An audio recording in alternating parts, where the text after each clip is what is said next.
தமிழ்நாட்டு மக்கள் அனைவருக்கும் வணக்கம். 2026 குரூப் 4 மற்றும் குரூப் 2 எக்ஸாமுக்கு தமிழ்நாடு ஃபுல்லா வெறித்தனமா படிக்கக்கூடிய எல்லா ஸ்டூடெண்ட்ஸும், ஹார்ட் ஒர்க் ஸ்மார்ட் ஒர்க் போடக்கூடிய எல்லா ஸ்டூடெண்ட்ஸும் இந்த வீடியோவை ஸ்கிப் பண்ணாம கடைசி வரைக்கும் பாருங்க. இந்த வீடியோல நம்ம என்ன முடிக்க போறோம் அப்படின்னா, ப்ரீவியஸ் கொஸ்டின்ஸ், அதாவது 2025, 24, 23, 22, 21 சொல்லிட்டு கடந்த 5 வருஷம் ப்ரீவியஸ் கொஸ்டின்ஸை நம்ம யூடியூப் சேனல், நம்ம குருநாத் ஐஎஸ் சேனல்ல கொண்டு போயிட்டு இருக்கோம். ரைட்டா? அதுல நம்ம ஆல்ரெடி வந்து 2 வீடியோ போட்டோம். இது 3வது வீடியோ. இந்த வீடியோ நம்ம என்ன பார்க்க போறோம், இந்த கிளாஸ்ல நம்ம என்ன பார்க்க போறோம் அப்படின்னா, எகனாமிக்ஸ் பிளஸ் மேத்ஸ், அதாவது எகனாமிக்ஸ்க்கான ப்ரீவியஸ் கொஸ்டின்ஸ் தான் இந்த வீடியோல பார்க்க போறோம். கூடுதலா மேத்ஸ்க்கான ப்ரீவியஸ் நான் முன்னாடியே சொல்லியிருப்பேன். நம்ம ஒரு டாபிக் ஒரு யூனிட் பார்க்கறோம் அப்படின்னா கூடவே மேத்ஸ் வந்து எல்லா வீடியோலயும் சேர்த்துருவோம்னு சொல்லியிருப்பேன். அந்த வரிசையில எகனாமிக்ஸ் பிளஸ் மேத்ஸ்க்கான ப்ரீவியஸ் கொஸ்டின்ஸ் செஷன் தான், ஒரு கிளாஸ் தான், ஒரு வீடியோ தான் இந்த வீடியோ. ரைட்டா? வீடியோவை ஸ்கிப் பண்ணாம கடைசி வரைக்கும் பாருங்க. ஒரு கொஸ்டின் தான், அந்த ஒரு கொஸ்டினுக்கான ஆன்சரை மட்டும் சொல்ல போறது இல்ல. ப்ரீவியஸ் கொஸ்டின் ஒரு கொஸ்டின் நிப்பாட்டி அதுக்கான ஆன்சர் அது மட்டும் இல்ல, அந்த கொஸ்டின் சம்பந்தப்பட்ட எல்லா விஷயமும் ஒரு 360 டிகிரில பேக்ரவுண்ட் ஃபுல்லா, சிலபஸ் ஃபுல்லா இந்த ஒரே வீடியோல முடிக்க போறோம். ரைட்டா? அதனால வீடியோவை கரெக்டா கவனிங்க, ஸ்கிப் பண்ணாதீங்க. ஓகே, டைமை பேசாம வீடியோக்குள்ள போலாம். ஸ்ட்ரைட்டா கொஸ்டின்குள்ள போயிடலாம். ஃபர்ஸ்ட் கொஸ்டின், பின்வரும் அறிக்கையில் எது உண்மையானது, அதாவது which are the following statements are true அப்படின்னு சொல்லிட்டு கேக்குறாங்க.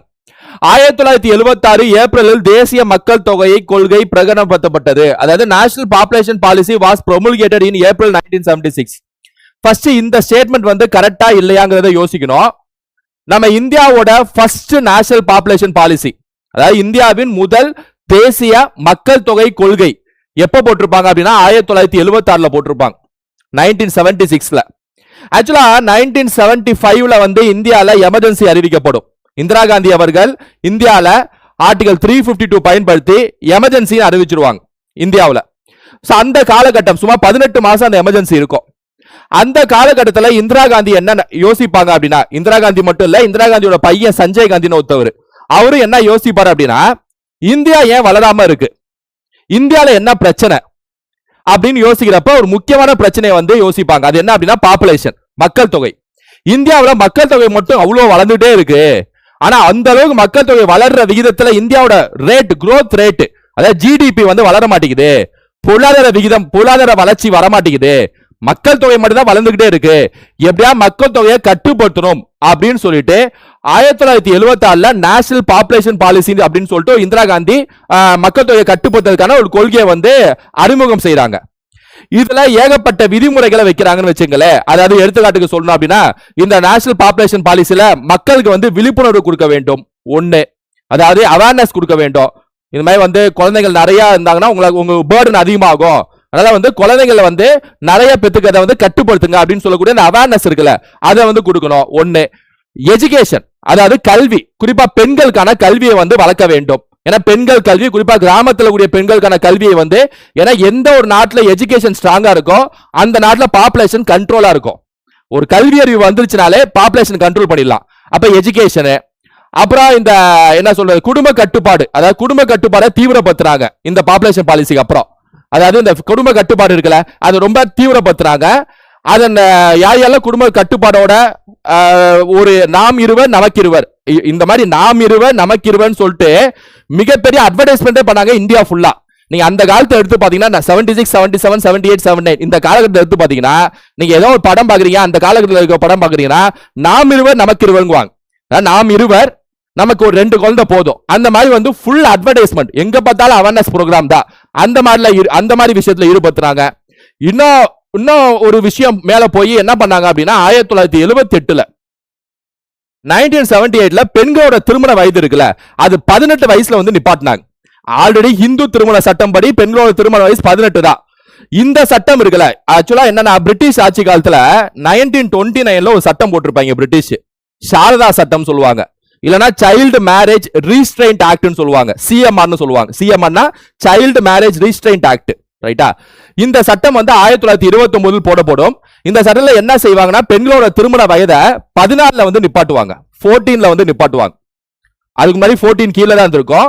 1929 பிரிட்டிஷ் போட்ட சாரதா சட்டம், அதாவது சைல்டு மேரேஜ் ரீஸ்ட்ரெயின்ட் ஆக்ட், குழந்தை திருமண தடுப்பு சட்டத்துல தான் பெண்களோட திருமண வயதை 14ல வந்து நிப்பாட்டி இருப்பாங்க. இந்த சைல்டு மேரேஜ் ரிஜிஸ்ட்ரேட் அமெண்ட்மெண்ட் மாதிரி பண்ணிருப்பாங்க. எப்ப அப்படின்னா 1978ல சட்டத்திருத்தம் மாதிரி பண்ணிருப்பாங்க. அதுல பெண்களோட திருமண வயசை 14ல இருந்து 18க்கு உயர்த்துவாங்க. 1978ல, ரைட்டா, 1978. அதாவது பாப்புலேஷன் பாலிசி போட்டு 2 வருஷத்துல. அப்ப இந்த பாப்புலேஷன் பாலிசில அவேர்னஸ் கொடுக்கிறது, பெண்களுக்கான கல்வியை வந்து கொண்டு போய் சேர்க்கிறது, அப்புறம் கிராமப்புற மக்களுக்கு வந்து விழிப்புணர்வு ஏற்படுத்துறது, ஸ்டெரிலைசேஷன் ப்ரோக்ராம், குடும்ப கட்டுப்பாடுக்கு மிக தீவிரமா அதை வந்து ஊக்குவிக்கிறது, குடும்ப கட்டுப்பாடு பண்ணாங்கன்னா அவங்களுக்கு மானியம் வழங்குறது, அப்புறம் பெண்களோட திருமண வயதை இந்த மாதிரி உயர்த்துறது, இந்த மாதிரி ஏகப்பட்ட ஸ்டெப் எடுத்திருப்பாங்க இந்த 1976 இந்த பாலிசில, ரைட்டா. ஒரு படி மேல போயிட்டு என்ன செய்வாங்க அப்படின்னா, குறிப்பா இந்திரா காந்தியோட பையன் சஞ்சய் காந்தி, நான் முன்னாடியே வகுப்புல சொல்லியிருப்பேன், இந்த பாப்புலேஷன் பாலிசி எப்படியா நிறைவேற்றணும் அப்படின்னு சொல்லிட்டு ரொம்ப தீவிரமா கட்டாயப்படுத்துவாங்க. டெல்லி மற்றும் அதன் சுற்று வட்டாரத்தில் இருக்கக்கூடிய கிராமத்தில் இருக்கக்கூடிய வீடுகள்ல உள்ளெல்லாம் புகுந்து கவர்மெண்ட் என்ன செய்வாங்கன்னா, அங்க கூடிய ஆம்பளைங்களை இழுத்துட்டு வந்து, அதை எங்கெங்கெல்லாம் வந்து அதிகமான குழந்தைகள் இருக்கோ அப்பேற்பட்ட அந்த குடும்பத்தில் கூடிய குடும்ப தலைவனை இழுத்துட்டு வந்து கட்டாயமா அதாவது கட்டாயமா அந்த குடும்ப கட்டுப்பாடை பண்ணி திரும்ப அனுப்புவாங்க. இந்த அளவுக்கு ஒரு உச்சகட்டம் தொடும். அந்த டைம்ல எமர்ஜென்சி வேறல, கேள்வியும் கேட்க முடியாது, ரைட்டா. ஏன்னா எமர்ஜென்சி காலம் கேள்வி கேட்டா நம்மள தூக்கி ஜெயில போட்டுருவாங்க. அப்படிப்பட்ட ஒரு மாதிரி ஒரு இந்தியாவின் கருப்பு காலம்னே சொல்லலாம், பிளாக் இயர்ஸ், பிளாக் டைம்னே சொல்லலாம். அப்படின்னா எதிர்கட்சிகள்லாம் அப்படிதான் விமர்சனம் பண்றாங்க அந்த காலகட்டத்தை, எமர்ஜென்சி காலகட்டத்தை. சோ அதனால்தான் இந்திரா காந்தி 1977 தேர்தலில் தோத்து போயிடுவாங்க. அதுக்கப்புறம் திரும்ப 1980 ஆட்சியை பிடிச்சிருவாங்க. இந்த எமர்ஜென்சி ஒரு காரணம், இந்திரா காந்தி தோத்து போனது எமர்ஜென்சி தான் முக்கியமான காரணம். சோ அப்படி பாத்தீங்க அப்படின்னா 1976 போடப்பட்ட அந்த நேஷனல் பாப்புலேஷன் பாலிசி கரெக்ட் தான். அதுக்கப்புறம் இன்னொரு நேஷனல் பாப்புலேஷன் பாலிசி 2000 போடுவாங்க, 2000ல. இது வாஜ்பாய் ஆட்சி காலத்துல போடப்பட்ட என்பிபினா நேஷனல் பாப்புலேஷன் பாலிசி, தேசிய மக்கள் தொகை கொள்கை. இதுலதான் வந்து இந்தியாவோட டிஎஃப்ஆர் வந்து 2.1 பிக்ஸ் பண்ணுவாங்க. அதாவது மொத்த கருவுரை விகிதம் இது வந்து 2.1 இருக்கணும், 2.1 கீழே கொண்டு வரணும் அப்படின்னு சொல்லிட்டு சொல்லுவாங்க. அது என்ன டிஎஃப்ஆர் அப்படின்னா, சராசரியா ஒரு பெண்ணு தன் வாழ்நாள்ல எத்தனை குழந்தை பெத்துக்கிறாங்க, அதான் வந்து டிஎஃப்ஆர். சராசரியா ஒரு பெண்ணு தன் வாழ்நாள்ல எத்தனை குழந்தை பெத்துக்கிறாங்க, அது 2.1 கீழே கொண்டு வரணும். ஆவரேஜா 2.1 ஆவரேஜா, 2.1 குழந்தையா, புரியல சார் அப்படி கேட்க கூடாது. ஆவரேஜ் சராசரியா 2.1 கீழே கொண்டு வரணும். தமிழ்நாட்டுல 1.7 அந்த ரேஞ்சு கொண்டு வந்துருச்சு. இந்தியாவே 2க்கு கொண்டு வந்துருச்சுன்னு நினைக்கிறேன் இன்னைக்கு டேட்ல, பேசிட்டு இருக்க டேட்ல, ரைட்டா. சோ அது மாதிரி 2000. சோ ரெண்டு பாப்புலேஷன் பாலிசியை ஞாபகம் வச்சுக்கணும். Included provisions for health care, nutrition and more stress on education for girls. இது சுகாதாரம், ஊட்டச்சத்து மற்றும் பெண் குழந்தைகளின் கல்விக்கு அதிக முக்கியத்துவம் அளிக்கிறது. எப்பவுமே ஒரு பாசிட்டிவ் ஸ்டேட்மெண்ட் ஆன்சரா தான் இருக்கும். பாப்புலேஷன் பாலிசியை பத்தி ஊட்டச்சத்து, பெண் குழந்தை கல்வி தான் நான் இப்பதான் சொன்னேன். 1976 பெண் கல்விக்கு எல்லாம் முக்கியத்துவம் கொடுத்தாங்கன்னு சொல்லிட்டு. அதுவும் இல்லாம கவர்மெண்ட் பத்தி ஒரு பாசிட்டிவா ஸ்டேட்மெண்ட் சொல்றாங்கன்னா அது எப்பவுமே ஆன்சரா தான் இருக்கும். சோ இதுவும் கரெக்ட், இதுவும் கரெக்ட். இதன் இலக்கு இறுதியில் 2 குழந்தைகளுக்கு கொண்ட சராசரி குடும்ப அளவாக. The goal was eventually average family size of 2 children. Correct தான். ரெண்டு குழந்தைகள் இருக்கணும். அதான் சொன்னேன், நாம் இருவர் நமக்கு இருவர், ரைட்டா. சோ 1, 2 மற்றும் 3 சரி. Option D is the answer. Okay, அடுத்து 4ஆம் நிதிக்குழு, 10ஆம் நிதிக்குழு, 6ஆம் நிதிக்குழு, 9ஆம் நிதிக்குழு ஃபைனான்ஸ் கமிஷன். ஃபைனான்ஸ் கமிஷன் என்ன? மத்திய அரசுக்கு வரக்கூடிய வரிய இந்தியாவில் கூடிய எல்லா மாநிலங்களுக்கும் எவ்வளவு சதவீதம் பிரிச்சு கொடுக்கணும், ஒவ்வொரு மாநிலத்துக்கும் எவ்வளவு கொடுக்கணும், தமிழ்நாட்டுக்கு எவ்வளவு சதவீதம் கொடுக்கணும், கேரளாக்கு எவ்வளவு சதவீதம், தெலுங்கானாக்கு எவ்வளவு சதவீதம், மகாராஷ்டிராக்கு எவ்வளவு சதவீதம், ஆந்திராக்கு எவ்வளவு சதவீதம், குஜராத்துக்கு எவ்வளவு சதவீதம் சொல்லிட்டு எவ்வளவு பிரிச்சு கொடுக்கணும் அப்படின்னு சொல்லக்கூடிய அந்த கணக்கை போடக்கூடிய ஒரு ஆணையம் தான் ஃபைனான்ஸ் கமிஷன், அதாவது நிதி ஆணையம் சொல்லுவாங்க, ரைட்டா. இந்த ஃபைனான்ஸ் கமிஷன் வந்து ஆர்டிகல் 280 அம்பேத்கர் எழுதியிருப்பார். ஆர்டிகல் 280 ஃபைனான்ஸ் கமிஷன் ஒரு ஆணையம் இருக்க வேண்டும். நிதி பகிர்வை வந்து கணக்கு போட்டு கொடுக்கணும் மத்திய அரசுக்கு, அந்த ஃபார்முலாவை கொடுக்கணும், அந்த எத்தனை கணக்கோ எத்தனை பெர்சன்டேஜோ அதை அந்த ரிப்போர்ட்டை கொடுக்கணும்னு சொல்லிட்டு ஆர்டிகல் 280 எழுதியிருப்பாரு. ரெக்கமெண்டேஷன்ஸ் ஆஃப் ஃபைனான்ஸ் கமிஷன் சொல்லிட்டு ஆர்டிகல் 281 அம்பேத்கர் எழுதியிருப்பார். நிதி ஆணையத்தின் பரிந்துரைகள் சொல்லிட்டு ஆர்டிகல் 281 எழுதியிருப்பார். இது வரைக்கும் இந்தியாவில் மொத்தம் 16 நிதி ஆணையம் போட்டிருப்பாங்க. 16 நிதி ஆணையம் போட்டிருப்பாங்க. அதுல முதல் நிதி ஆணையம் ஃபர்ஸ்ட் ஃபைனான்ஸ் கமிஷன் 1951 போட்டிருப்பாங்க. First finance commission. இதோட தலைவர் யார் அப்படின்னா ரொம்ப ஃபேமஸ், கேசி நியோஜி. இதான் வந்து ஃபர்ஸ்ட் ஃபைனான்ஸ் கமிஷனோட தலைவர் யாரு? கேசி நியோஜி. ஒவ்வொரு 5 வருஷத்துக்கு ஃபைனான்ஸ் கமிஷனை திரும்ப ரீகான்ஸ்டிடியூட் பண்ணிட்டே இருப்பாங்க. பிரசிடென்ட் தான் போடுவார். பிரசிடென்ட் தான் ஒவ்வொரு 5 வருஷத்துக்கு ஃபைனான்ஸ் கமிஷனை திரும்ப மறுசீரமைச்சு திரும்ப போட்டுட்டு இருப்பாங்க. அப்ப அடுத்த ஃபைனான்ஸ் கமிஷன் 1956 போட்டிருப்பாங்க. சந்தானம் சேர்மன் யார்? 2வது ஃபைனான்ஸ் கமிஷன் 2வது நிதி ஆணையத்தின் தலைவர் யார் அப்படின்னா சந்தானம், ரைட். அதையும் ஞாபகம் வச்சுங்க. 3வது ஃபைனான்ஸ் கமிஷன் 1961 அந்த காலகட்டத்தில் போட்டிருப்பாங்க. அதோட தலைவர் யார் அப்படின்னா சந்தானோ நபர், சந்தா. 4வது ஃபைனான்ஸ் கமிஷன் அதுக்கப்புறம் போட்டிருப்பாங்க. அதோட தலைவர் யார் அப்படின்னா ராஜமன்னார். இந்த முதல் 4 ஃபைனான்ஸ் கமிஷனோட சேர்மனை ஞாபகம் வச்சுங்க. கேசி நியோஜி, சந்தானம், சந்தா, ராஜமன்னார். ரைட்டா? அது மாதிரி இப்ப லாஸ்டா போடப்பட்ட ஃபைனான்ஸ் கமிஷன் வந்து 16th ஃபைனான்ஸ் கமிஷன், 16வது நிதி ஆணையம். அதன் தலைவர் யார் அப்படின்னா அரவிந்த் பனகரியா. அரவிந்த் பனகரியா. இந்த அரவிந்த் பனகரியாக்கு முன்னாடி போடப்பட்ட ஃபைனான்ஸ் கமிஷன் வந்து 15th ஃபைனான்ஸ் கமிஷன். இதோட தலைவர் யார் அப்படின்னா என்.கே. சிங். என்.கே. சிங். அதுக்கு முன்னாடி 14th தலைவர் யார் அப்படின்னா ஒய்வி ரெட்டி. ஒய்வி ரெட்டி ஞாபகம் வச்சுங்க. இந்த மாதிரி நான் சொன்ன எல்லாத்தையும் ஃபர்ஸ்ட் 4 கடைசி 3 இதெல்லாம் ஞாபகம் வச்சுங்க. ரைட்டா? ஓகே. அப்ப இங்க வாங்க. 4th ஃபைனான்ஸ் கமிஷனோட சேர்மன் வந்து ஏ.கே. சந்தான்னு சொல்றாங்க. தப்பு. ரைட்டா? 4th வந்து சந்தானம், ஏ.கே. சந்தா இல்ல. 10th ஃபைனான்ஸ் கமிஷனோட சேர்மன் கே.சி. பாண்டன் சொல்றாங்க. கரெக்ட். இந்த ஃபைனான்ஸ் கமிஷனுக்கு நம்ம யூடியூப்ல ஷார்ட்கட் ஒன்று போட்டிருப்பேன், எடுத்து பாருங்க. இந்த லிஸ்ட ஞாபகம் வச்சுக்கிறதுக்கு. ரைட்டா? தரமா இருக்கும், எடுத்து பாருங்க. 6th ஃபைனான்ஸ் கமிஷன் வந்து ராஜமன்னார் இல்ல, பிரம்மானந்த ரெட்டின்னு ஒரு நபர். 6th finance commission Brahmananda Reddy, Rajamannar இல்ல. ராஜமன்னார் 4th. ஒண்ணும் இல்ல, 4th ராஜமன்னார் தெரிஞ்சாலே நீங்க இதையும் தூக்கிடலாம். சிம்பிள். ரைட்டா? அப்ப 1ம் 3ம் போனாலே மீதி 2ம் 4ம் ஆன்சரா வந்துரும். So 2 and 4 option B is the answer. Option B 2 and 4 are correct. 9th finance commission வந்து சால்வே. அப்படியே ஞாபகம் வச்சுங்க. 9th ஃபைனான்ஸ் கமிஷன் சால்வே. சொல்லுங்க, நேஷனல் பாப்புலேஷன் பாலிசி இந்தியாவில் முதல் முறை எப்ப போட்டது? 1976. அதுக்கப்புறம் எப்ப போட்டது? 2000.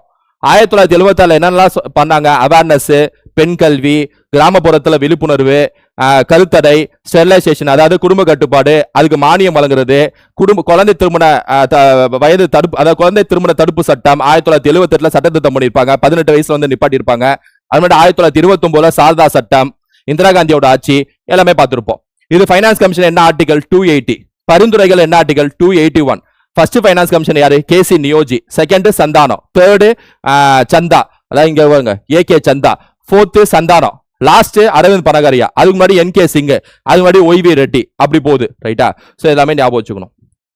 சோ 2 and 4 சரி இஸ் த ஆன்சர். தமிழ்நாடு அரசு தொழில் முன்னேற்ற கழகம் அதாவது சிப்காட் என்ற அமைப்பு தமிழ்நாடு அரசால் கீழ்கண்ட தொழில் அமைப்பினை வளர்ப்பதற்காக உருவாக்கப்பட்டது. State industry promotion corporation of Tamil Nadu, அதாவது சிப்காட்னு சொல்லுவாங்க.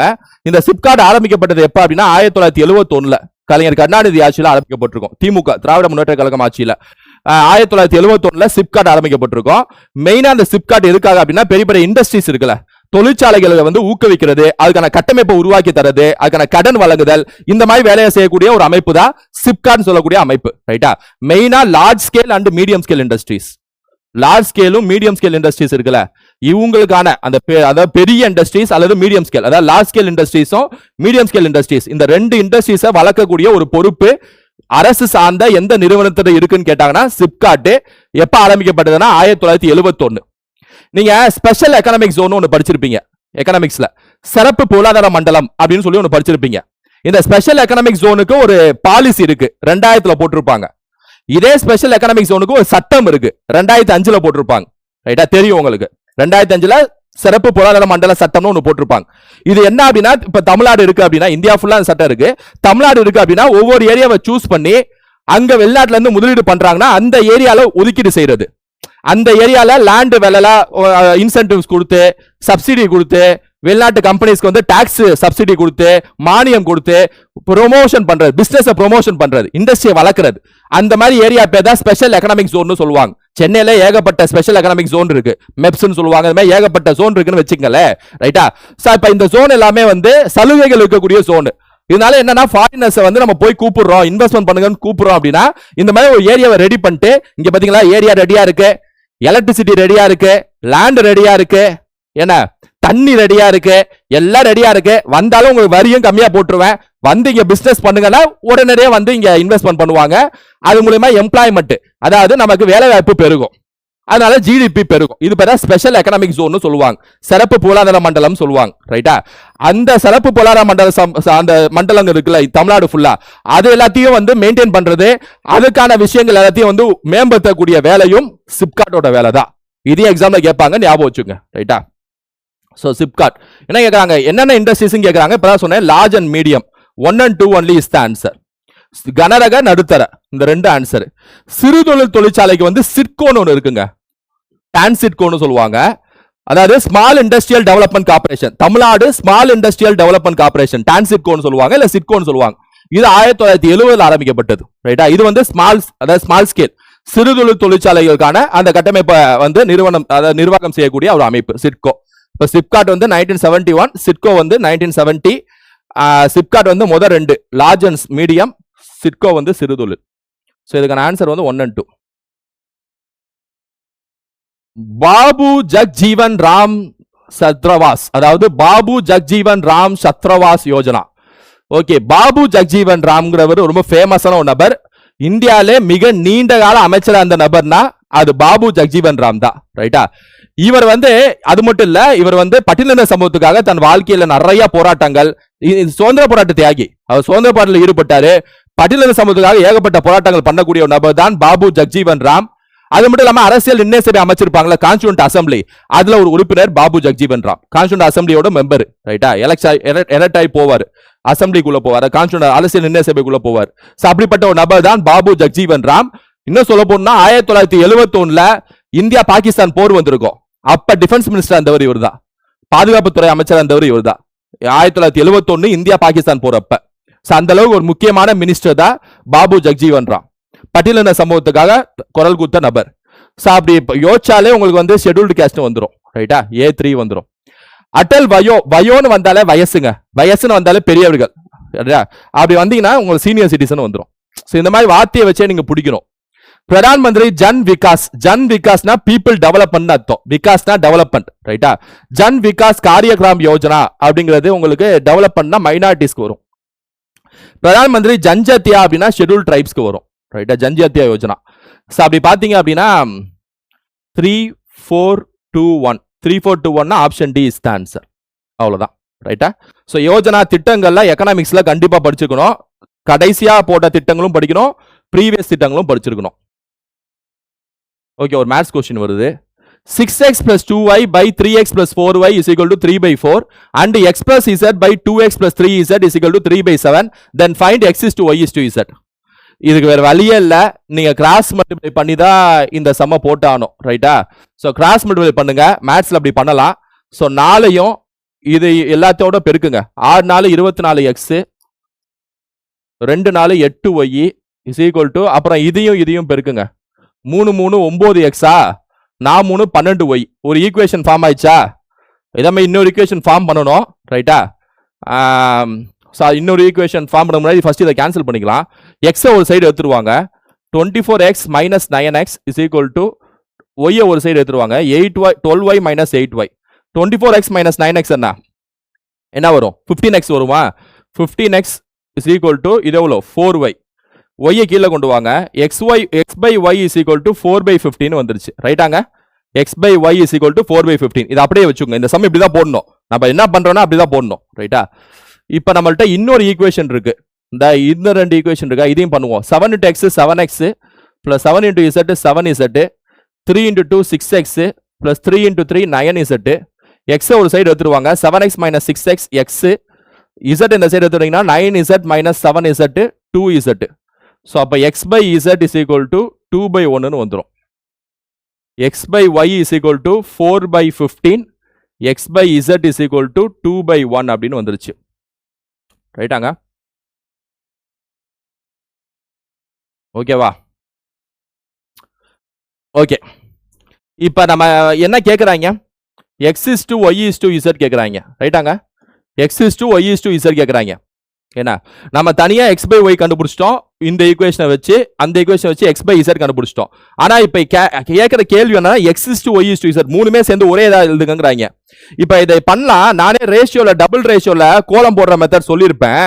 ஆனா அந்த அளவுக்கு இங்க பண்ண தேவையில்ல. ஏன் அப்படின்னா இங்க x நம்பர் 4, இங்க x நம்பர் 2. இப்ப இங்க ரெண்டுலுமே காமனா x மட்டும் தான் இருக்கு. ஆனா நம்பர் வேற வேற மாதிரி இருக்கு. இந்த மாதிரி ரேஷியோல வேற வேற ரேஷியோல இப்படி இருந்துச்சுன்னா, காமனா ஒன்னு இருக்கா, நம்பர் வேற மாதிரி இருந்துச்சுன்னா நம்பரை ஃபர்ஸ்ட் சேம் ஆக்கணும். இப்ப எடுத்துக்காட்டுக்கு இங்க 2 இருக்கு, இங்க 4 இருக்கு. 2 into 2 பண்ணீங்கன்னா 4 வந்துருமா? ஆனா ரேஷியோல மேல மட்டும் பண்ண முடியாது, கீழையும் பண்ணணும். மேத்ஸை பொறுத்த வரைக்கும் மேல கீழே பண்ணா பிரச்சனை இல்லை. அப்படி பண்ணீங்கன்னா மேலே கீழே பெருக்குனீங்கன்னா x by z is equal to 4/2 வருமா? 4/2 வருமா? திரும்ப அடிச்சு விட்டு 2/1 போட்டுறாங்க. அதை 4 மாத்தது அப்படி பண்ணேன். ஏன்னா நீங்க பாட்டுக்கு அடிக்கலாம் அப்படின்னு அடிச்சு விட்டுறாங்க. சரியா? இருங்க. இப்ப x இங்கேயும் 4 இருக்கு, இங்கேயும் 4 இருக்கா, அவ்வளவுதான். x 4. ரைட்டா? x 4. ஒய் என்ன 15 அப்படியே எழுதிடலாம், ஒய்னா 15 தான், அவ்வளவுதான். அதான் மாத்தியாச்சுல, Z2. So 4:15:2. Option B is the answer, அவ்வளவுதான். Okay, option B 4:15:2 is the answer. நல்ல சம் தான். ஓகே, அந்த கால்குலேஷன் மட்டும் ஒரு வாட்டி ரீவைண்ட் பண்ணி பாத்துங்க. ஒரு பேரா கொடுத்து இத மாதிரி தான் தடிமாடி கேள்விலாம் கேட்பாங்க எக்ஸாம்ல.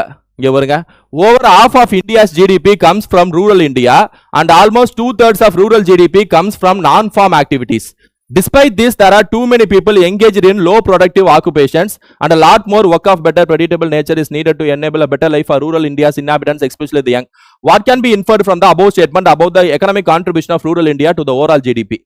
இந்தியாவின் மொத்த உள்நாட்டு உற்பத்தியில் பாதிக்கும் அதிகமான பங்கு கிராமப்புற இந்தியாவில் இருந்து வருகிறது மற்றும் கிராமப்புற ஜிடிபியில் ஏறக்குறைய 3/2 பங்கு விவசாயம் அல்லாத தொழில்களிலிருந்து பெறப்படுகிறது. இவ்வாறு இருக்கையில் அதிக அளவு மக்கள் குறைந்த உற்பத்தி திறனுடைய தொழில்களில் ஈடுபட்டுள்ளன. கிராமப்புற மக்கள் குறிப்பாக இளைய தலைமுறையினருக்கு சிறந்த வாழ்க்கையை மேம்பட்ட தொழில். ஓகே, என்ன கேட்கறாங்கன்னு பார்ப்போம். ஓகே தானே, கரெக்டா. உற்பத்தியில் கிராமப்புற இந்தியாவில் பொருளாதார பங்களிப்பு குறித்து என்ன ஊக்குவிக்க முடியும், அதாவது யூகிக்க முடியும் கேட்கிறாங்க. இந்தியாவின் மொத்த உள்நாட்டு உற்பத்தியில் பாதிக்கும் குறைவான பங்களிப்பை கிராமப்புற இந்தியா வழங்குகிறது. இந்தியாவின் மொத்த உள்நாட்டு உற்பத்தியில் பாதிக்கும் மேலான பங்களிப்பை கிராமப்புற இந்தியா வழங்குகிறது. ஆனால் அதன் பொருளாதாரம் விவசாய நடவடிக்கைகளை பெரிதும் சார்ந்துள்ளது. கிராமப்புற இந்தியாவின் மொத்த உள்நாட்டு உற்பத்தி விவசாய நடவடிக்கைகளால் மட்டுமே இயங்கப்படுகிறது. இந்தியாவில் மொத்த உள்நாட்டு உற்பத்தி கிராமப்புற இந்தியா பாதிக்கும் மேற்பட்ட பங்களிப்பை வழங்குகிறது. மேலும் ஒரு குறிப்பிடத்தக்க பகுதி பண்ணை அல்லாத நடவடிக்கைகளிலிருந்து வருகிறது. அதை தான் கொடுத்திருக்காங்க. மொத்த உள்நாட்டு உற்பத்தி பாதிக்கும் அதிகமான பங்கு கிராமப்புற இந்தியாவில் இருந்து வருகிறது மற்றும் ஜிடிபியில் ஏறக்குறைய 3/2 விவசாயம் அல்லாத தொழில்கள் இருந்து நான் ஃபார்ம் ஆக்டிவிட்டிஸ்ல இருந்து வருதுங்கிறாங்க. கேட்டாங்க, நான் ஃபார்ம் ஆக்டிவிட்டிஸ்ல இருந்து ரூரல் ஜிடிபி நிறைய உருவாகுது. அது மட்டும் இல்லாம இந்தியால பாதிக்கும் மேல இருக்கக்கூடிய ஜிடிபி ரூரல் இந்தியால வருது. கரெக்ட் தானே? அப்ப கரெக்டான statement option D is the answer. ஒண்ணுமே இல்ல, அங்க என்ன கொடுத்திருக்காங்களோ அதுல முதல் 2 லைனை தூக்கி ஆப்ஷன் டி ல கொடுத்திருக்காங்க, அவ்வளவுதான். ரைட்டா?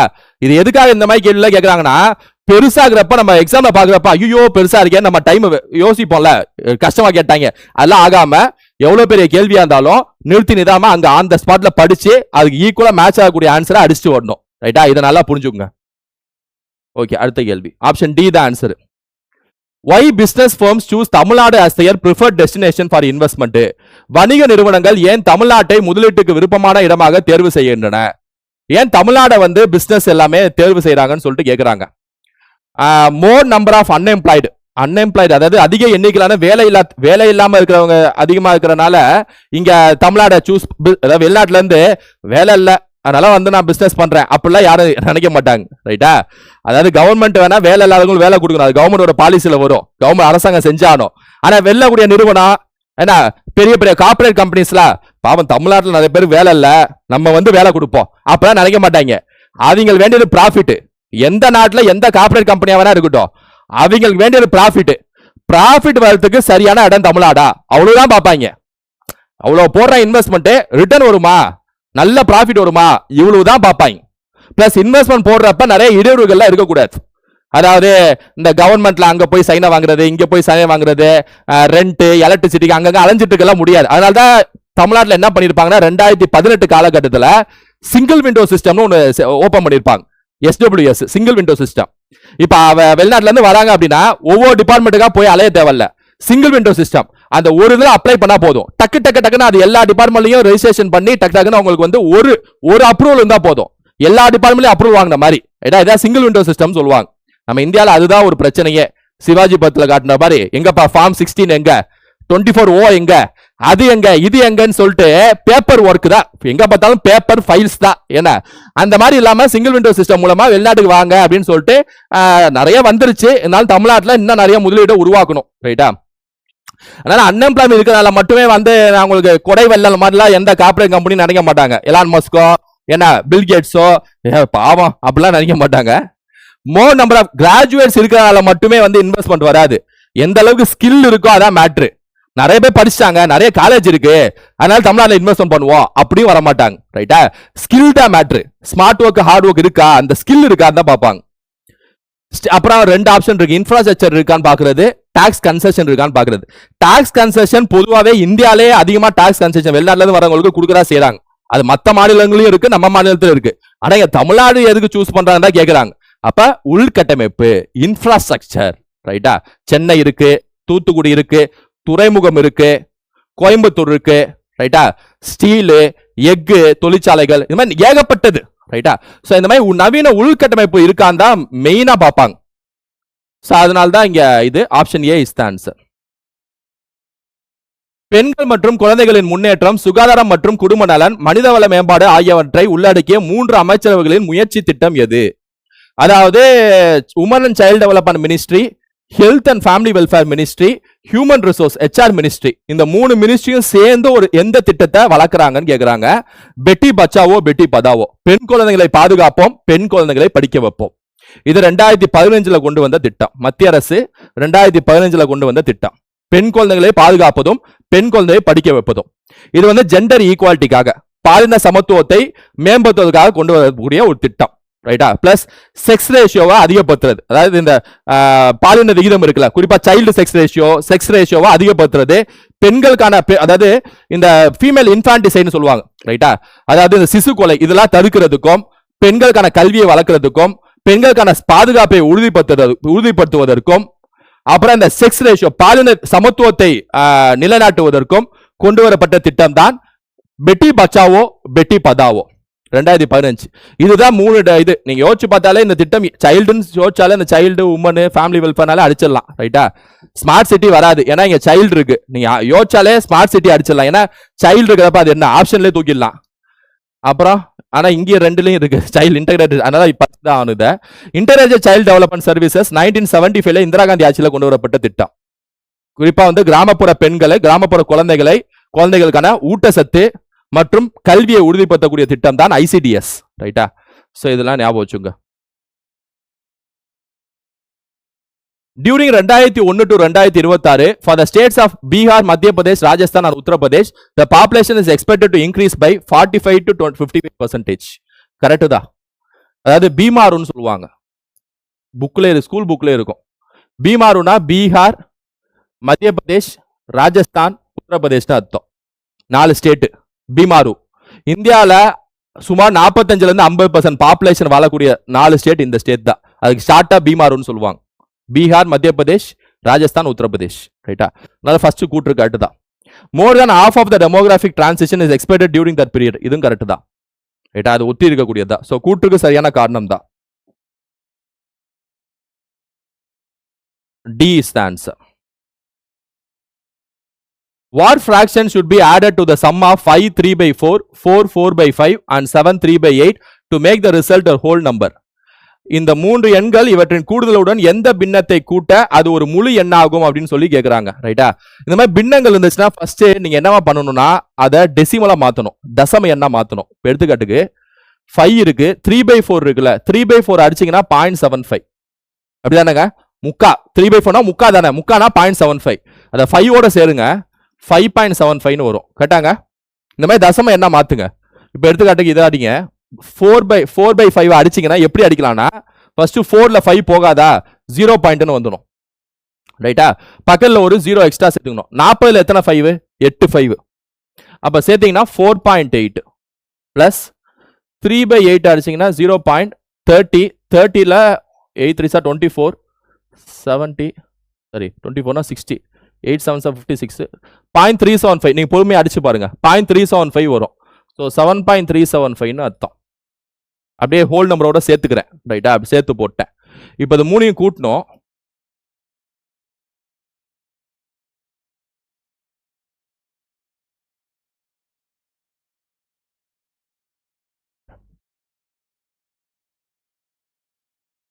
$17.925 வருது. 17.925 வருதா? இது 5ங்க. 17.925, ரைட்டா? இப்ப என்ன கேள்வினா, இந்த 3யோட கூடுதல் இது வந்துருச்சு. ஏன்னா எந்த பின்னத்தை கூட்ட அது ஒரு முழு எண்ணாகும் கேக்குறாங்க. அதாவது இந்த 17.925 எந்த நம்பரை சேர்த்தா ஹோல் நம்பரா மாறும் கேக்குறாங்க. இப்ப 17.925 எவ்வளவு சேர்த்தா 18 மாறும் பாருங்க. 18 மாத்தணும், 18 தான் ஹோல் நம்பர், ரைட்டா? சோ 17.925 பிளஸ் என்ன பண்ணா 18 ஆகும்? யோசிங்க. பிளஸ் 0.75 வருமா? 0.075 ஆட் பண்ணா வந்துருமா? யோசிங்க. 10 1 10 1 10 1 ரைட்டா? அப்ப 0.075 ஆட் பண்ணா உங்களுக்கு 18 வந்துரும். அப்ப இந்த 4 ஆப்ஷன்ல எதை அடிச்சா 0.075 வருதுன்னு பாத்தீங்கன்னா அது ஆன்சர். அடிச்சா 0.075 வரணும் ரைட்டா? இப்ப இது அடிங்களே 0.20ல போகாது 0 200 200 5 வாட்டி போயிடும். என்ன பகல 0 போட்டா வராது. அப்ப இது ஆன்சர் இல்ல. இது அடிங்களே 4யும் 40 ஆச்சா 1/10 4/40 1/10 1/10 அடிங்களே அடிச்சா 0.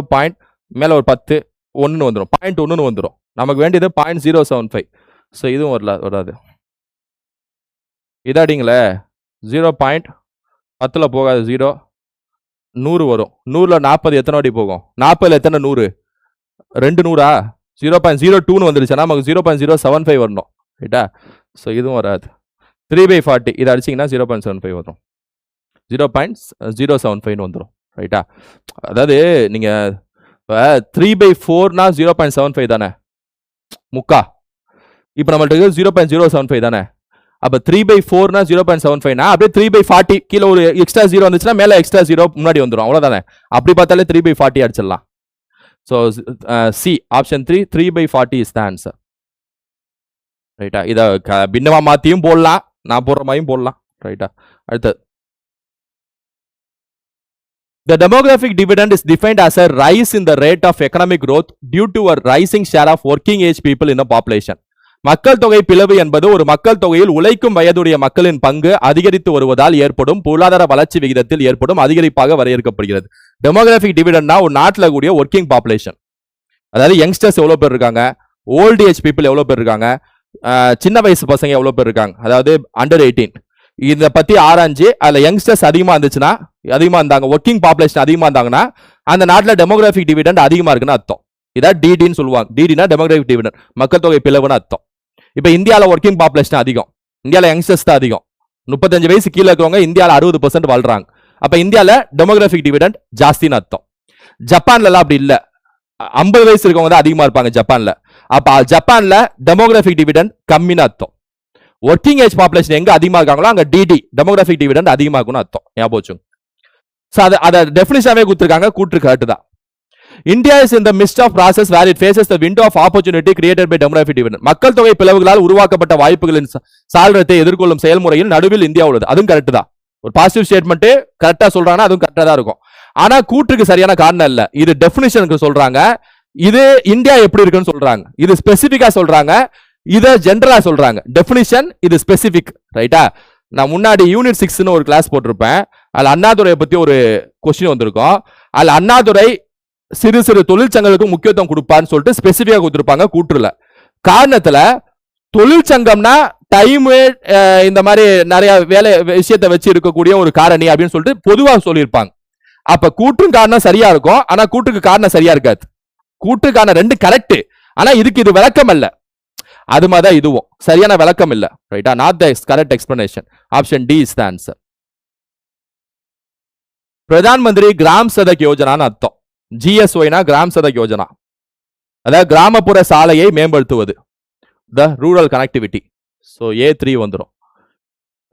தீன் தயாள் உபாத்யாயா கிராமின் கௌசல்யா யோஜனா. எஸ், தீன் தயாள் உபாத்யாயா கிராமின் கௌசல்யா யோஜனா. இது வந்து ஸ்கில் டெவலப்மெண்ட்டுக்கான Yojana. Kaushalya Yojana skill development.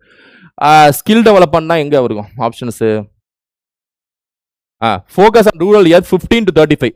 15 to 35 skill development தானே. ஸோ B1 3124 தான் ஆன்சரா வரும்னு நினைக்கிறேன். NRLMனா நேஷனல் ரூரல் லைவ்லிஹுட் மிஷன், தேசிய ஊரக வாழ்வாதார திட்டம். அப்படி வந்தாலே லைவ்லிஹுட் நீங்க வந்துருச்சு, இங்கேயும் லைவ்லிஹுட் இருக்கு.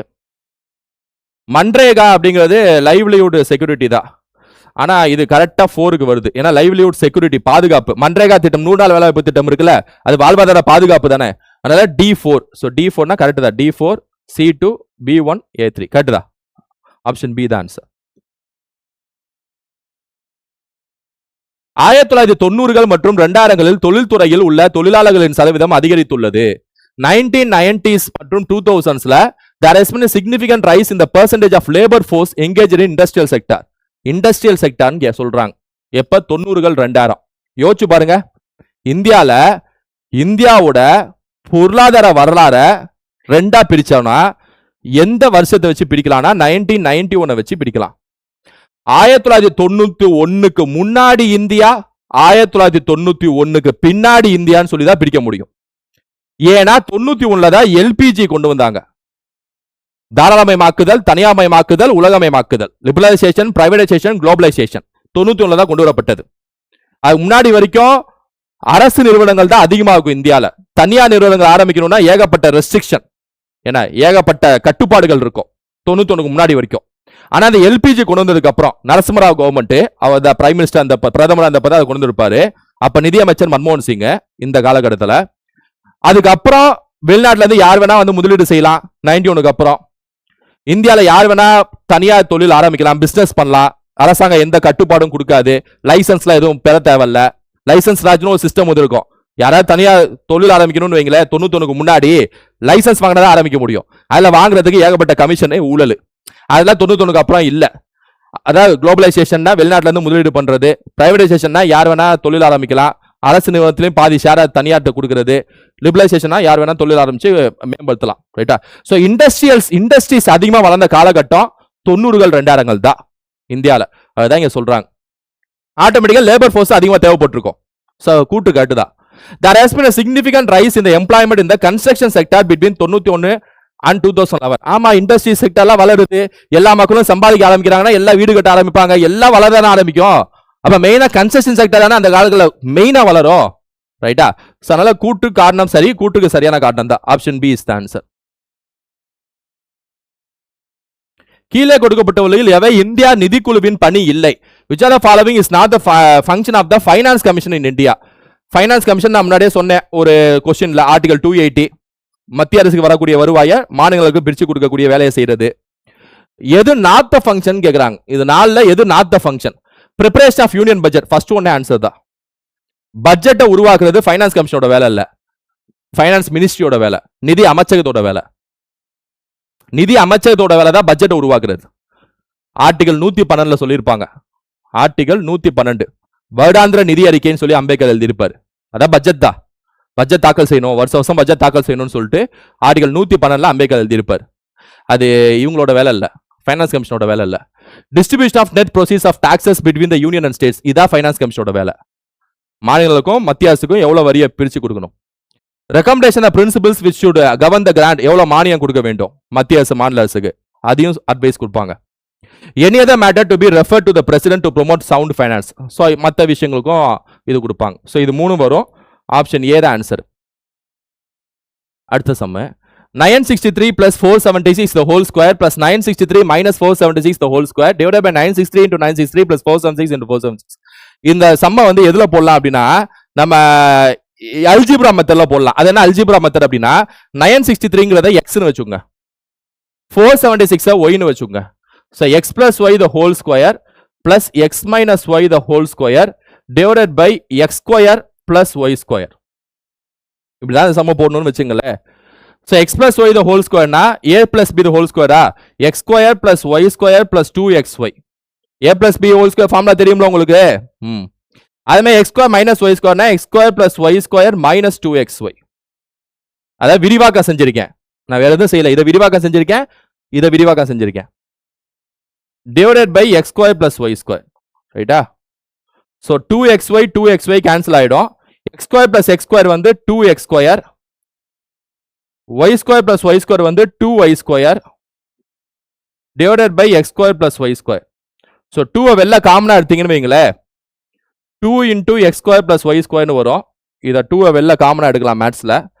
கீழ ஒரு x square plus y square வரும். so cancel ஆச்சுனா 2 is the answer. option C is the answer. ரைட்டா? ஓகே, இது நல்ல சம் தான். ஒரு வாட்டி பாத்துங்க, ரீவைண்ட் பண்ணி பாத்துங்க.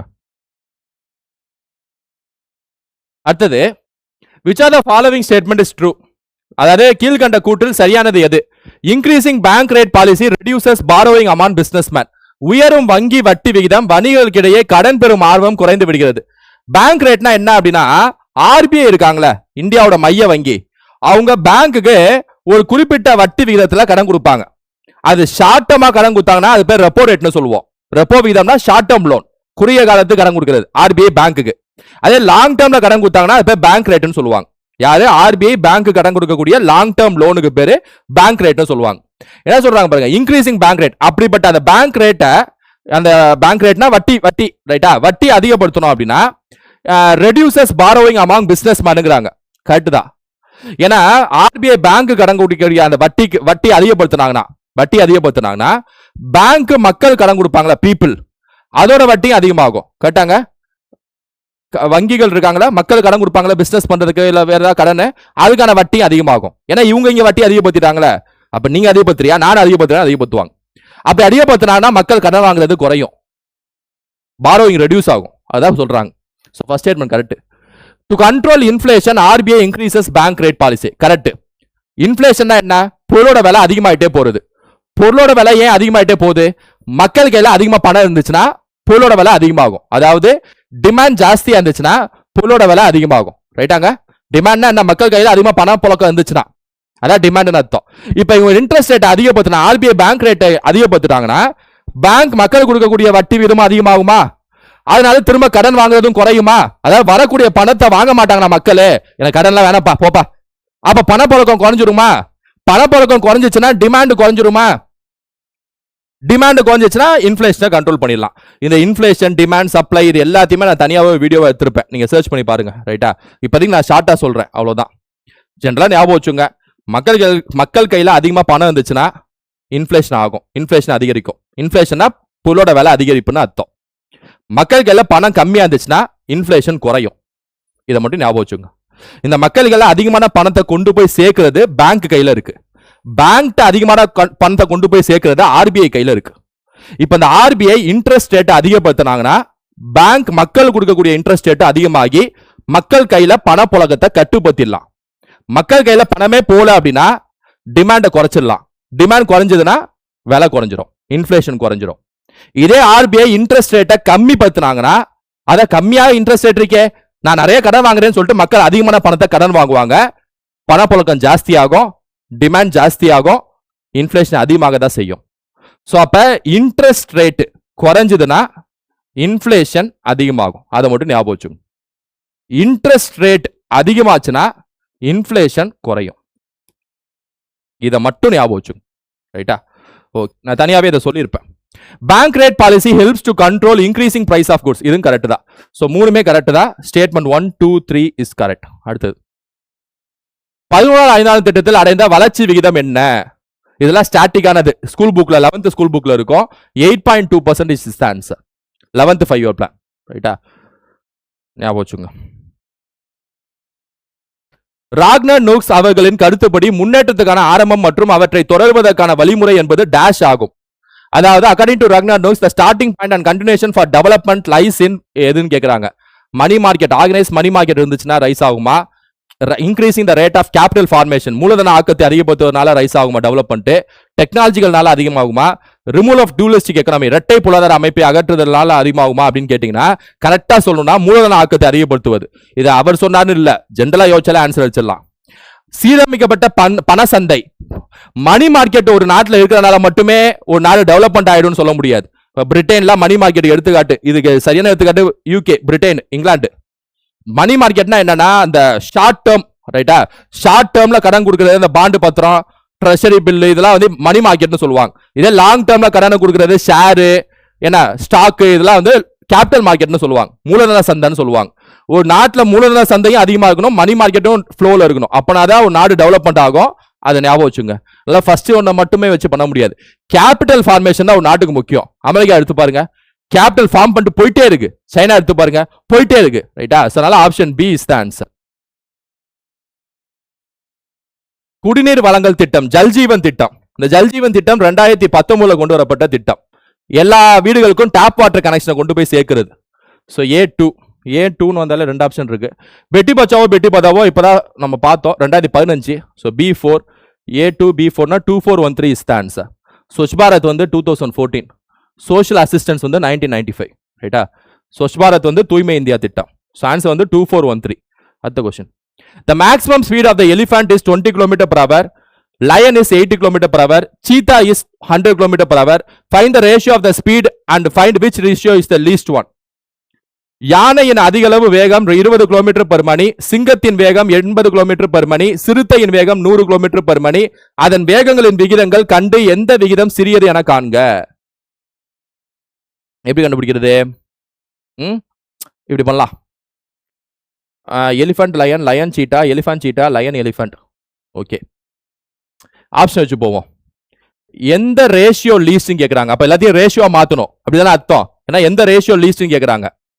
எலிஃபண்ட் அண்ட் லயன் அப்படின்னா எலிஃபண்ட் பை லயன் அப்படின்னு போடுங்க. எலிஃபண்ட் பை லயனை ரேஷியோவா மாத்துங்க. எலிஃபண்ட் வந்து 20, லயன் வந்து 80. அத லயன் அண்ட் சீத்தா, ரைட்டா, அதையும் ரேஷியோவா மாத்துங்க. லயன் பை சீத்தான்னு சொல்லிட்டு லயன் 80, சீத்தா 100. அத எலிஃபண்ட் அண்ட் சீத்தா அதையும் ரேஷியோவா மாத்துங்க. எலிஃபண்ட் பை சீத்தான்னு சொல்லிட்டு எலிஃபண்ட் 20, சீத்தா 100. அடுத்து லயன் அண்ட் எலிஃபண்ட் அதையும் ரேஷியோவா மாத்துங்க. லயன் பை எலிஃபண்ட்னு சொல்லிட்டு லயன் வந்து 80, எலிஃபண்ட் வந்து 20. இப்ப 4 ரேஷியோவா 4 ரேஷியோ மாதிரி எழுதியிருக்கேன், ரைட்டா, மேல கீழே போட்டு எழுதியிருக்கேன். இதுல எது சின்னதோ அது ஆன்சர், அப்படிதானே. Find the least one, which ratio is the least one, அதான் ஆன்சர். இது அடிங்க 1/4ன்னு வரும். இது அடிங்க 2ஆல் அடிங்க 4/5ன்னு வரும். இது அடிங்க 1ஆல் அடிங்க 2ஆல் அடிங்க 1/5ன்னு வரும். இது அடிங்க 4ன்னு வரும். இப்போ 4 நம்பர் வந்துருச்சு. இந்த 4 நம்பர்ல எது சின்ன நம்பரோ அது ஆன்சர், அவ்வளவுதான். 1/4 அடிச்சு விட்டீங்கன்னா 0.25ஆ, இதை அடிச்சிங்கன்னா 0.8ஆ, இதை அடிச்சிங்கன்னா 0.2ஆ, இது வெறும் 4, ரைட்டா. இது கண்டிப்பாக ஆன்சராக இருக்காது, ஏன்னா இருக்கிறதுல பெரிய நம்பரு. இது தூக்கிடுங்க, இதையும் தூக்கிடுங்க, இது ஆன்சராக இருக்காது. 0.25 சின்னதா, 0.2 சின்னதா? 0.2 தானே சின்னது. ஆன்சர் வந்து எலிஃபண்ட் அண்ட் சீட்டா. இது கொஞ்சம் யோசிக்கணும், ஏன்னா எக்ஸாம் டைமில் கொஞ்சம் என்னடா வித்தியாசமாக இருக்குன்னு தான் யோசிப்பீங்க. ஆனால் அந்த சம் இப்படி தான் போடணும். Elephant and cheetah is the answer. ஓகேவாங்க, அடுத்த பார்ப்போம். What are the objectives of public distribution system? PDS, பொது விநியோக திட்டம். 1943 இந்தியாவில் ஆரம்பிக்கப்பட்ட திட்டம். அதான் ரேஷன் கடை. இன்னைக்கு ரேஷன் கடை இந்தியா ஃபுல்லா இருக்குல்ல, அதான் பிடிஎஸ். 1943 வங்காளத்துல ஒரு மிகப்பெரிய பஞ்சம் வந்திருக்கும், அந்த டைம்ல ஆரம்பிச்சிருப்பாங்க. இதை வந்து டார்கெட்டட் பிடிஎஸ் அப்படின்னு சொல்லிட்டு 1995 ரீஃபார்ம் பண்ணிருப்பாங்க, மறுசீரமைச்சிருப்பாங்க. கரெக்டா பெனிஃபிட் யாரோ ஏழைகளுக்கு மட்டும்தான் இந்த ரேஷன் கடையில பொருட்களை போய் சேரணும்னு சொல்லிட்டு டிபிடிஎஸ் சொல்லி 1995 கொண்டு வந்திருப்பாங்க. ஏற்கனவே நிறைய கிளாஸ்ல சொல்லியிருப்பேன். It is based on income status, கரெக்டா. வருமான இதை வச்சுதான் வந்து அந்த இதை வழங்குவாங்க. It focuses on the families of military personnel, தப்பு, எல்லாத்துக்கும் தான், ரைட்டா. First one correct, second one தப்பு. It ensures by making available essential communities of good quality and affordable prices every month, correct, positive statement. So 1 and 3 only is the answer. Option C is the answer. அதெல்லாம் கொஞ்சம் ஈஸியான question தான், போயிடலாம். பிரதான் மந்திரி ஜன்தன் யோஜனா. ஜன்தன் யோஜனா எல்லாமே account open பண்றது, ரைட்டா, அதான் ஜன்தன் யோஜனா. இது யார் யாருக்கு அப்படின்னா லோ இன்கம் ஹவுஸ் ஹோல்டும் எக்கனாமிக் வீக்கர் செக்ஷனுக்கும், ரைட்டா. ஸோ A3 வந்துடும். Mahatma Gandhi national rural employment guarantee act, women from rural and remote areas. Remote ஏரியானாலே மன்ரேகா வந்துடும். ஸோ B2, 3-2 வருதா? Option A is the answer. மீதி எல்லாமே போட்டு பாருங்க. உஜ்வாலா யோஜனா எல்லாத்துக்கும் சிலிண்டர் வழங்குறது, ரைட்டா, எல்பிஜி கேஸ். ஸோ எல்பிஜி கேஸ்னா எல்லாத்துக்கும் இல்லை, பிலோ பாவர்ட்டி லைன், சரியா. ஸோ 4 வரும், below poverty line, BPL 4. Fasal Bima Yojana அப்படிங்கிறது பயிர் காப்பீடு திட்டம் விவசாயிகளுக்கு. ஸோ இது வந்து D1 வரும். அப்படியே 3-2-4-1 கரெக்ட் தான். ஒன்றும் இல்லை, நீங்கள் ஃபசல் பீமா யோஜனா விவசாயிகள் தெரிஞ்சுதான், இது ரொம்ப ஃபேமஸ் ஃபசல் பீமா யோஜனா, ரைட்டா. இது விவசாயிகள் தெரிஞ்சதுன்னா D1 இருக்க ஒரே ஆப்ஷன் இந்த ஆப்ஷன் தான். இங்கே பாருங்க D1 இருக்கு, பார்த்தீங்களா, அடிச்சிடலாம், ரைட்டா. இந்த மாதிரி ஆப்ஷன் எலிமினேஷன் மெத்தட்லையும் போகணும், அதையும் ஞாபகம் வச்சுங்க. Tamil Nadu government replaced rupee simple with Tamil letter in it's budget 2025-26, correct. Tamil Nadu government பத்தி எதை சொன்னாலும் கரெக்ட் தாங்க, அவங்க என்ன சொன்னாலும் கரெக்ட் தான், ஞாபகம் வச்சுங்க. பாசிட்டிவ் ஸ்டேட்மெண்ட் கரெக்ட் தாங்க. கவர்மெண்ட் பத்தி தப்பா எடுக்க மாட்டாங்க டிஎன்பிஎஸ்ல கேள்வி, ரைட்டா. To ensure the wide spread development of Tamil Nadu to benefit all, இதுவும் கரெக்ட் தாங்க, ரைட்டா.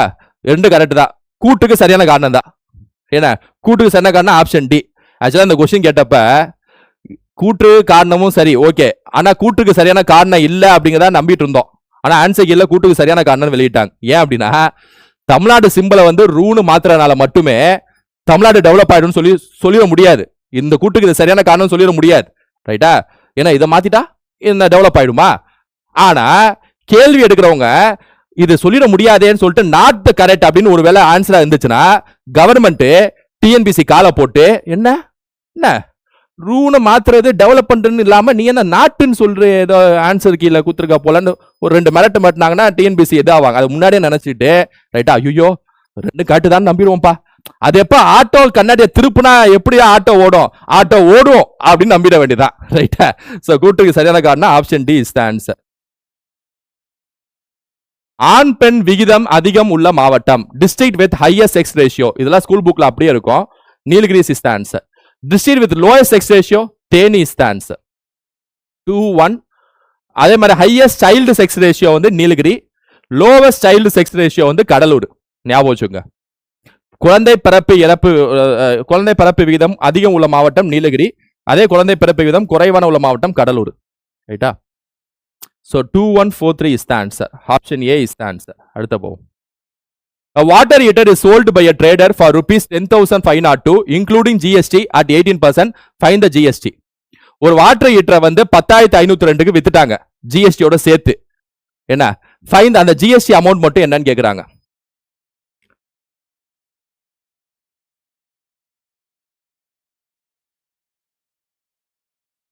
ப்ராஃபிட்டா? ஓகே. வணிகர் ஒருவர் தண்ணீர் தகவலான 8% சரக்கு மற்றும் சேவை வரியுடன் 18% டாக்ஸ். ஓகே, 18% வந்து ஜிஎஸ்டி டாக்ஸ், அதோட சேர்த்து வித்திருக்காங்க. ஓகே, இப்ப அந்த வாட்டர் ஹீட்டரோட விலை என்னன்னு தெரியல, எக்ஸ்னு வச்சுக்குவோம். இது வாட்டர் ஹீட்டரோட விலை பிளஸ் இதுக்கு ஜிஎஸ்டி ஒரு 18% போடுறாங்க. கரெக்டா? இப்போ 100 ரூபா பொருளுங்க, அது ஜிஎஸ்டி 18%னா 100 ரூபா பிளஸ் 18 118 சொல்லுவீங்களா? அது மாதிரி. ஆனா இங்க 100 ரூபான்னு நம்ம தெரியல, பொருளோட விலை எக்ஸ்னு வச்சுக்குவோம். பொருளோட விலை பிளஸ் பொருளுக்கு 18%, இது டாக்ஸ், இது வந்து டாக்ஸ், இது பொருளோட விலை, பொருளின் விலை ரெண்டும் சேர்த்தே 10,502ங்கிறாங்க. அதான சொல்றாங்க. கிராஸ் மல்டிப்ளை பண்ணி ஆட் பண்ணுங்க. 118 x by 100 is equal to 10,502. கேட்டாங்க. எக்ஸ் பிளஸ் எக்ஸ் இன்டூ 18/100ங்கிறது 118 எக்ஸ் பை 100. இல்லை எக்ஸ் மட்டும் எவ்வளோன்னு பாருங்க, 10,502 இன்டூ 100 டிவைடட் பை 118. ரைட்டா? இன்டூ 100/118. இது 2ஆல் ஆச்சுங்கன்னா 50, இது 2ஆல் ஆச்சுங்கன்னா 59. ரைட்டா? இந்த 59 அடிச்சானோ 59 ஒரு வாட்டி 69 79 89 99 46 வரும். 460 59 10 8 2 7 7 வாட்டி போகும்னு நினைக்கிறேன். 3 6 35 413 வரும். 20 472 47 கேப்பு 8 போட்டால் 2 7 8 வாட்டி போகும்னு நினைக்கிறேன். ஓகேவா? ஏன்னா 59ல் 3 போகாது, அதனால ஃபுல்லாக தான் அடித்தேன். சரி, ஓகே. 178 ஆனால் 18%ங்கிறப்ப அது நம்ம வேறு ஏதாவது ஷார்ட் ரூட்டில் கூட போடலாம். ஆனால் ஷார்ட் கட் போடுறதுக்கு முன்னாடி ஃபஸ்ட்டு எக்ஸுக்கு 18% எடுக்கணும். ஓகே, 178 × 50 போடுங்க. 178 × 50 எவ்வளோ? 0 44 35 39 3 8,900மா? ஸோ இதான் வந்து அந்த வாட்டர் ஹீட்டரோட விலை. வாட்டர் ஹீட்டர் விலை வந்து 8,900. ரைட்டா? இப்போ என்ன கேட்குறாங்கன்னா ஃபைன் த ஜிஎஸ்டி கேட்குறாங்க. ஜிஎஸ்டி எத்தனை பர்சன்ட்? 18%. 8,900க்கு 18% எடுத்தீங்கன்னா ஆன்சர். 8,900க்கு 18% எடுத்தீங்கன்னா ஆன்சர். இதான் ஆன்சர். 89 × 18 இதான் ஆன்சர். பெருக்குனீங்கன்னா ஆன்சர். பெருக்குனா எவ்வளோ வரும்? பெருக்கு இதாக பார்க்கணுமா? 2 7 64 71 9 8 2 10 1 15 1602. 1602. ரைட்டா? 1602. இந்த கால்குலேஷன் இங்கே போட்டேன்ல, இதை மட்டும் நீங்கள் ஒரு வாட்டி பார்த்துங்க. ரைட்டா? மற்றபடி எல்லாமே கான்செப்ட் தான். அதாவது விலை எக்ஸ்னு வச்சுக்கிட்டோம், 18% டாக்ஸ்னா எக்ஸ் பிளஸ் எக்ஸ் இன்டூ 18/100 சேர்த்தா 118 x by 100 is equal to 10,502. எக்ஸை கண்டுபிடிச்சோம். அந்த எக்ஸ் தான் வாட்டர் ஹீட்டரோட விலை. அந்த வாட்டர் ஹீட்டரோட விலைக்கு 18% தான் ஆன்சர். ஏன்னா ஜிஎஸ்டி 18% தான். ரைட்டா? ஸோ 1602 கேட்டாங்க. அடுத்து பார்ப்போம். குழந்தை வளர்ச்சி குறியீடு பற்றி பின்வரும் கூற்றுகளில் எது உண்மை? குழந்தைகளை காப்போம் பிரச்சாரத்தில் சிடிஏ உருவாக்கப்பட்டது. CDA was developed by the save the child campaign. Correct. Health nutrition education positive statement. Correct. CDA is calculated in the same way as that of HDI. Correct. 1 2 and 3 is the answer. மூணுமே positive statement தான் இருக்கு. ரைட்டா? So 1 2 and 3 are the answer. அடுத்து, முத்ரா வங்கியின் முக்கிய நோக்கமானது என்ன? Mudra bank அதாவது கொலாட்ரல் இல்லாம பிசினஸ் ஆரம்பிக்கிறவங்களுக்கு கடன் கொடுக்கக்கூடியது, குறிப்பா பெண்களுக்கு அதிகமாக கடன் கொடுக்கக்கூடிய ஒரு திட்டம்.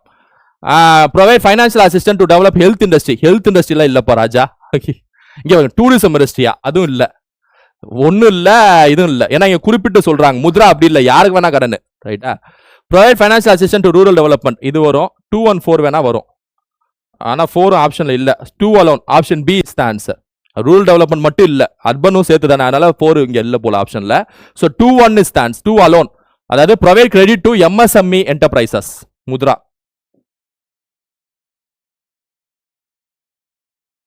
15வது நிதி ஆணையத்தை பற்றிய பின்வரும் கூட்டுகளில் எவை உண்மையானவை? To criterion demographic performance has been introduced. The criterion of fiscal discipline is given 10%, sorry 10% weightage இல்ல, 2.5%. 15ஆம் நிதி ஆணையம்னா என்கே சிங் தலைமையான நிதி ஆணையம், ரைட்டா. 2.5% தான் பிஸ்டல் டிசிப்ளின். கிரைட்டீரியா ஃபாரஸ்ட் எக்காலஜிலாம் யூஸ் பண்ணியிருப்பாங்க. ஸோ இது ரெண்டு positive statement. So 1 and 3 only is the answer. இது கொஞ்சம் 15ஆம் நிதி ஆணையம் தெரிஞ்சிருந்தா தான் இதை அடிக்க முடியும். அதனால இது கொஞ்சம் ஃபேக்ட். அதனால 1 and 3 only is the answer, ஞாபகம் வச்சுங்க. ஐடென்டிஃபை த கரெக்ட் ஸ்டேட்மெண்ட், சரியான வாக்கியத்தை கண்டறிக. The rate at which the RBI is willing to borrow from the commercial banks is called reverse repo rate. அதாவது RBI is willing to borrow from the commercial banks. ஆமா, RBI பேங்க்குக்கு வட்டி கொடுக்கக்கூடிய வட்டி விகிதம் பேர் ரெப்போ ரேட். பேங்க் இருந்து RBI வாங்கும்ல கடன், அது reverse repo rate. First one correct தான்.